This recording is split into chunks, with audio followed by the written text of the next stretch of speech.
Alright, this is how I do smash burgers. And I don't need a Blackstone. I just take my indoor griddle and turn it on. And I use two different spatulas. I use my smasher for smash burgers, and I use this to not mess up the Teflon coating on my electric griddle.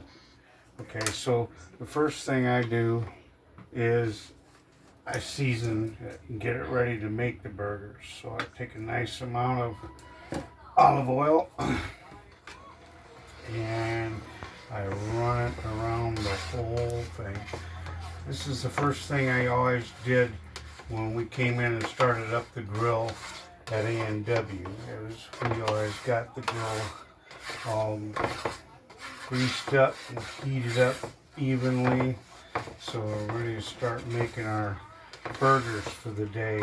And our burgers, we'd take the fresh hamburger that was ground with a ice cream scoop and make a, use that ice cream scoop for the measurement, and put them in trays for the day and put them in the cooler. So you'd have like 24 on each tray, burgers that were essentially an ice cream scoop shaped. So the bottom one was kind of flat, so they stacked, and you'd have to stack them. All right, so we got this nice and oiled up, ready to go. We turn it up to 325 is usually pretty good. All right, okay, good enough. We can turn that off right now.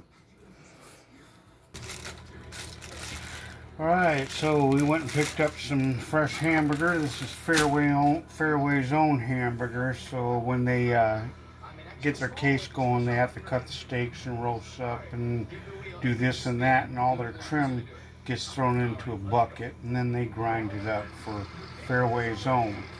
So you never know what you're gonna get, but it's fresh ground hamburger, and it's not from the big processing plants where they take 10-pound tubes and then regrind it or whatever. So it's usually a little bit better quality, but you never know. But this is how we like making our smash burgers, because it's never frozen, it's just fresh for the day. And so I'll make 4 at a time usually, or 8 at a time, depending if I want to use. I usually do 2 pounds at a time. That's how we portion it. But I'm just gonna take and make 4 quarter-pound burgers so I can get them on the grill and get them going. So these are basically like ice cream scoop size. Like A&W, I keep referring back to it because he was on to something back then. This one's a little bit big. Okay, so we're ready to go. So we just take our little balls, the big balls, or whatever you want. We'll bring them over here, and we just put them here and get them going. Okay? So it's a hot grill. It's already been pre-oiled and everything. It's ready to go. All right, so get one going. I'll put it over here. And open our seasoning, and we always have seasoning at A&W too. We always wanted us to shake it with a seasoning quite like this. It's a prime rib, steak burger, beef burger seasoning. And here's where we come up with this. And quarter-pound burger, and we're going to smash it.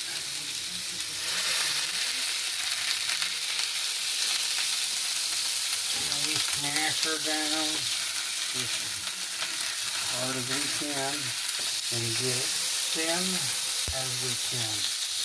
And while we're thinning it out and getting it like this, it's cooking it really fast on the bottom side. Alright, so there's our smash burger. You can see how thin that burger patty is. Now here's where we season it. And I grab the other spatula. so I don't mess up because this is all metal. It's a tough metal. So here we go. Move this off to the side and bring the next one in. Flip it over, tap it down, and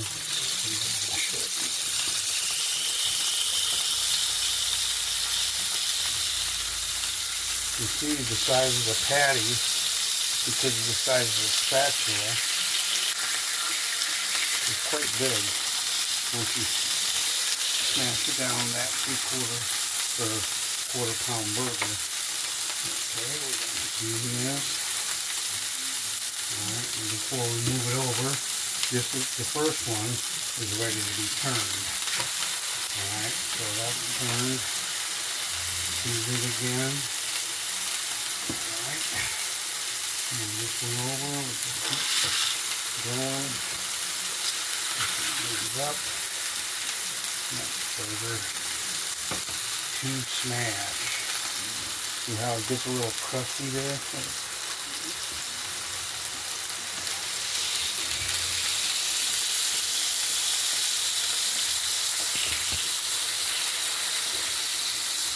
We had a nice big weight that we could use here instead of my fingers and me pushing down on it, you know, but this is just me at home.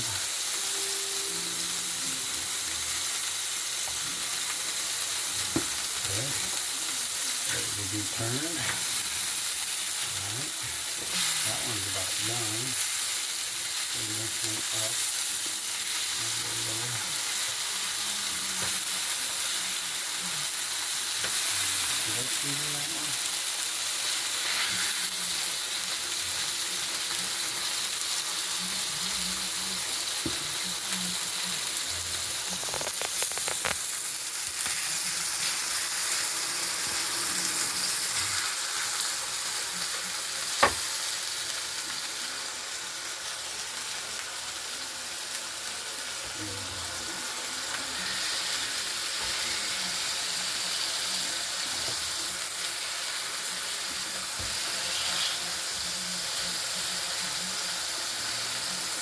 That was a little bit bigger than a 1/4 pounder.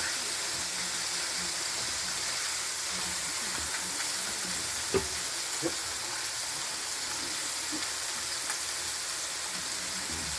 Guess that one's mine.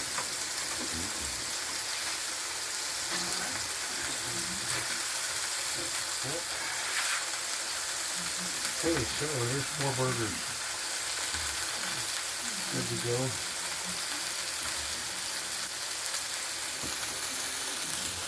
Done with the smash burger spatula, and we're ready to start taking these off.